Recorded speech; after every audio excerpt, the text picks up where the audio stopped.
Bonjour à tous, bienvenue sur Priximo et puis aujourd'hui on reçoit une nouvelle fois en fait Stéphane Pujol de l'immobilière Pujol. Alors vous aviez vu peut-être la dernière vidéo, la précédente, et puis je vous invite à suivre les prochaines en vous abonnant à la chaîne YouTube et puis en regardant sur nos deux blogs les prochains articles en fait, puisqu'on publie ces vidéos systématiquement de manière à ce que vous puissiez à suivre le fil rouge. N'hésitez pas d'ailleurs à faire comme Franck et Jean-François qui ont laissé des petits commentaires sympathiques, donc ça fait toujours plaisir. Et puis si vous avez des questions supplémentaires à poser à Stéphane ou à moi-même, bah, vous pouvez les poser dans les commentaires, c'est fait pour ça, il n'y a pas de souci. Alors aujourd'hui on va rentrer dans le vif du sujet, c'est vrai que la dernière fois on présentait l'opération entre guillemets, donc là on rentre dans le vif du sujet, c'est le retour des beaux jours, c'est parfois le moment de se poser des questions sur le comment le moment de faire le bilan sur tout ce qui est lié à l'énergie quoi en fait, au chauffage en ce qui concerne les copropriétés. C'est vrai que moi à titre personnel je suis concerné et je sais qu'il y a beaucoup de personnes qui sont concernées. Quand on est particulier, on s'intéresse à ces questions-là en période où c'est un petit peu tendu financièrement. On essaye un petit peu de rogner sur les charges et c'est pas toujours facile. Donc l'avis d'un expert peut être intéressant à ce titre-là. Donc l'idée, le thème d'aujourd'hui, c'est de se dire voilà, les copros se posent des questions sur leur système et comment économiser de l'argent et optimiser leur système de chauffage. Donc on va s'y intéresser avec Stéphane. Donc bonjour Stéphane. Bonjour Xavier, bonjour à tous. Alors, pour en guise de première question, on va se dire, voilà, le chauffage au gaz reste-t-il une des meilleures solutions? Tu parles souvent, en fait, j'ai vu sur ton blog, dans un des articles, tu parles d'optimisation d'ailleurs dans ce domaine. Voilà, est-ce que tu peux nous en dire deux mots sur l'aspect du gaz? Pour moi, le chauffage collectif au gaz, c'est une évidence. Je crois même avoir fait un peu de provocation une fois sur ton blog en disant si ton syndic te propose pas de passer au gaz, change de syndic ou va voir tes voisins pour aller les convaincre qu'il faut passer au gaz parce que c'est évident que c'est l'énergie la moins onéreuse, là qui pollue le moins et qui à l'avenir sera le moins cher. Donc voilà, ceux qui sont encore au fioul, ça doit représenter quelques pourcents, hein, parce que ça fait 20 ans que Gaz de France fait son travail. Donc oui, il faut passer au gaz. Oui, le gaz est moins cher. Et oui, à l'avenir, le gaz sera encore moins cher que ce qu'il est aujourd'hui. Et même, je dirais qu'en France, on subit les contrats à long terme que notre gouvernement et Gaz de France ont signés avec la Norvège et l'Algérie, qui sont des contrats qui étaient chers et qui étaient indexés sur le pétrole, alors qu'aujourd'hui, le prix du gaz est 3 ou 4 fois moins important que le prix auquel on peut l'acheter en France. Donc voilà, il y a une marge de baisse sur les prix du gaz qui est importante et à venir. Voilà. D'accord, donc ouais, ça nous donne des bonnes perspectives pour ce qui est à venir. Bonne nouvelle. Et sinon, selon toi, en fait, quelles questions doit-on se poser en fait pour bien aborder cette question en fait du domaine du chauffage de la copropriété? Est-ce qu'il y a des questions un petit peu évidentes ou incontournables pour aborder cet aspect-là, quoi, en fait, qu'on doit se poser? La première question, c'est l'état de la chaufferie. Parce que une chaufferie, c'est comme un moteur de bagnole. Si la bagnole a 20 ans, elle consomme beaucoup d'essence et de diesel. Si le moteur est neuf, il en consomme beaucoup moins. Donc déjà, si vous avez une chaufferie ancienne, il faut penser à la rénover. C'est un bon moment pour le faire en ce moment. Deuxième chose, il faut regarder le contrat d'alimentation en gaz. Donc, pour être schématique, sur les petits ensembles immobiliers, on est souvent sur du tarif réglementé et historique. Sur les gros ensembles immobiliers alimentés en gaz, souvent le titulaire du contrat, qui est le chauffagiste, est sorti du contrat régulé et a intérêt à optimiser en fait la consommation de gaz pour la copropriété. Voilà, c'est le contrat de gaz, c'est ce qu'on appelle le P1 dans la profession, représente souvent entre 20 et 30% du montant total des charges payées par les copropriétaires. Donc c'est évidemment le poste qui doit faire l'objet de plus d'attention et qui doit être réellement négocié. Alors chaque année, c'est pas forcément intéressant de le négocier, mais il faut s'y pencher très régulièrement. Voilà. Et moi, j'invite souvent les conseils syndicaux à le faire avec nous, que ce soit avec EDF, GDF ou d'autres opérateurs. Mais bon, je préfère rester avec des fournisseurs connus que sont EDF et GDF. Voilà. Donc en fait, et c'est quelque chose moi que je connaissais pas trop quoi. On a un système de tarifs régulés quoi. En fait, ça marche un petit peu comme EDF à une période où on pouvait sortir du contrat standard, on va dire classique, C'est qui est ça. historique quoi en fait. Et Mhm. puis donc d'accord, très bien. Oui, oui, si tu veux, l'État, pour alimenter et pour sécuriser l'alimentation en gaz, l'État s'est mêlé de faire signer des contrats à long terme. Donc, il a aussi la contrepartie pour sécuriser Gaz de France, il le forçait à acheter et ensuite il le sécurisait à la vente, donc à nous. Et donc, il fixe l'État en France. On est un des rares pays avec la Corée du Nord où l'État fixe même le prix du gaz. Voilà. Mais il faut savoir qu'aujourd'hui, je le redis, les tarifs réglementés sont plus chers que les tarifs libres. D'accord. Hein. Et en fait, est-ce que c'est ça que ce dont on appelle le tarif B2S quoi en C'est fait? ça. Exactement. Donc en fait, c'est ce Ouais, tarif réglementé quoi. le B2S, ça veut dire binôme de saison. Tu vois, c'est un tarif qui date de 30 ans et qui est en fait la Bible c'est à partir de ce tarif que tous les autres tarifs réglementés ont été établis. Et le marché, c'est vraiment aujourd'hui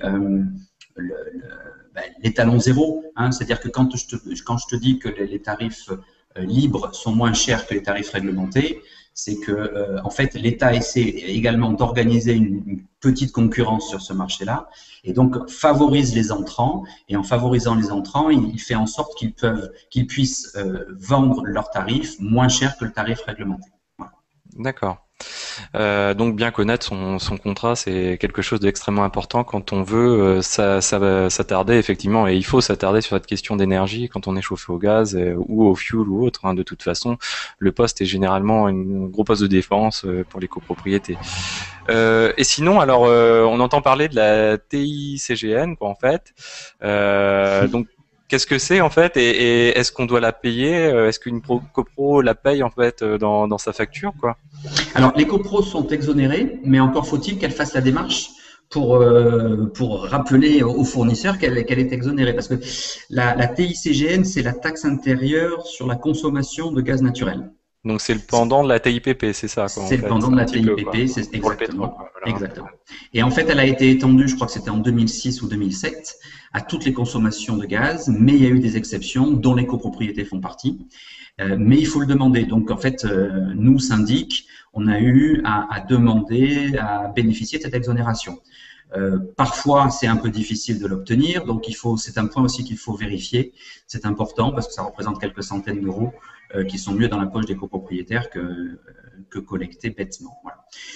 Un point important aussi au niveau de la fourniture du gaz, c'est ce que l'on apprend dans notre profession, et c'est une des premières choses que l'on sait, c'est de dire que 1 degré de consommation, 1 degré Celsius dans les appartements représente 7% de consommation en moins de gaz. Voilà, c'est-à-dire que si les copropriétés en règle générale sont souvent chauffées à 22 ou 23 degrés, si chaque copropriété faisait l'effort de baisser de 1 degré cet objectif de température, eh ben, les charges de gaz baisseraient de 7%.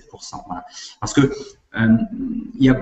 moi, je fais partie de ces syndics qui considèrent qu'il y a beaucoup de déperdition et on chauffe tout le monde à 23 ou 24 degrés, alors que des jeunes qui travaillent toute la journée n'ont pas besoin à 20 degrés, ça va bien pour eux, quoi, tu vois. Alors que la personne âgée qui a 23 degrés, effectivement, qui ne bouge pas, elle en a besoin. Voilà.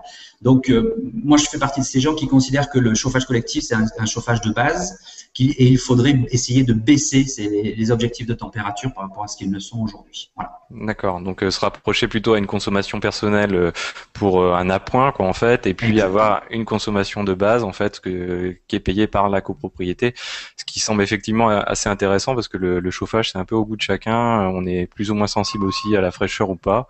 Donc moi je le vis dans ma copropriété, donc c'est pour ça que je peux en parler aussi. On a eu une très longue discussion lors de la dernière AG à ce sujet-là. On a aussi discuté des périodes d'ouverture et de fermeture, de mise en marche de la chaudière. Quoi, je pense que c'est aussi des sujets qui doivent revenir souvent pour toi, quoi. Complètement, complètement. Et il y a encore des copropriétaires qui, quand ils ont trop chaud, ouvrent les fenêtres. Oui, alors ça, nous, on a le cas chez nous. On ouvre les fenêtres et dans les parties communes et dans les appartements avec des locataires qui, en fait, bah, eux, ne se sentent pas concernés directement. Donc, du coup, ouvre les fenêtres, mais ne coupe pas le chauffage. Enfin, bon, des choses de ce genre-là. Et c'est vrai que c'est des rappels on va dire, de bonnes conditions de pratique. Ça pourrait être, quoi, c'est quand même assez intéressant à effectuer. C'est ça, parce qu'on ne le voit, ce type de comportement, qu'avec des chauffages collectifs, évidemment. Bah, bien sûr, Parce ouais. que Ouais, ouais. les occupants ne se rendent pas compte et font pas le lien entre ce qu'ils payent et leur comportement. Voilà. Alors c'est vrai que ça paraît, quoi je dis bien sûr, ça paraît tellement logique, mais en fait un rappel pour comme toute bonne chose logique est nécessaire assez souvent. Alors en guise de dernière question, en fait, bah, comme toutes les sources d'énergie, en fait, on présume qu'il y a des saisonnalités en fait hein, pour les achats.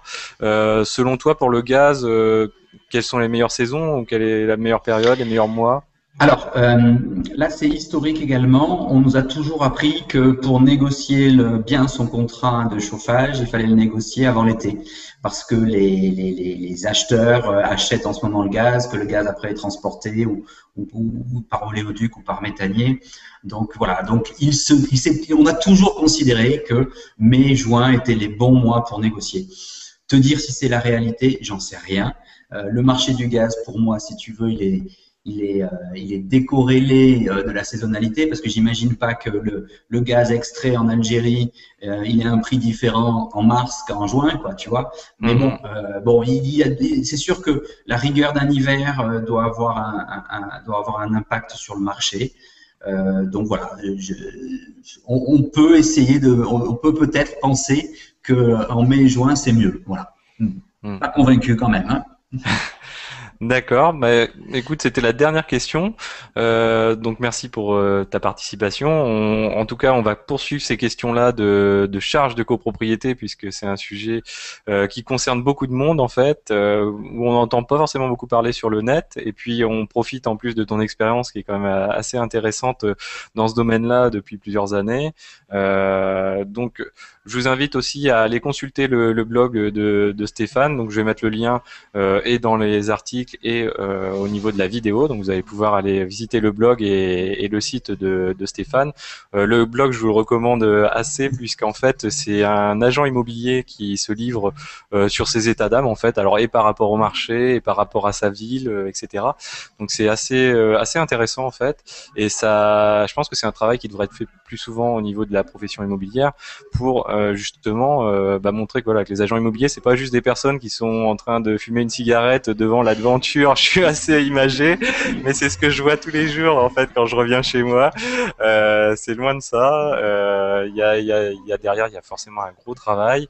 Il y a aussi, bah voilà, des difficultés, des états d'âme, etc.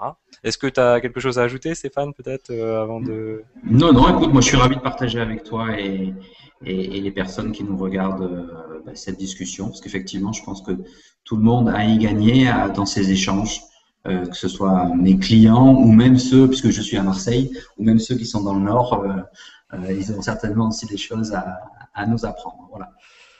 D'accord, bah merci, merci à tous, merci Stéphane, et À puis bientôt. on vous dit à très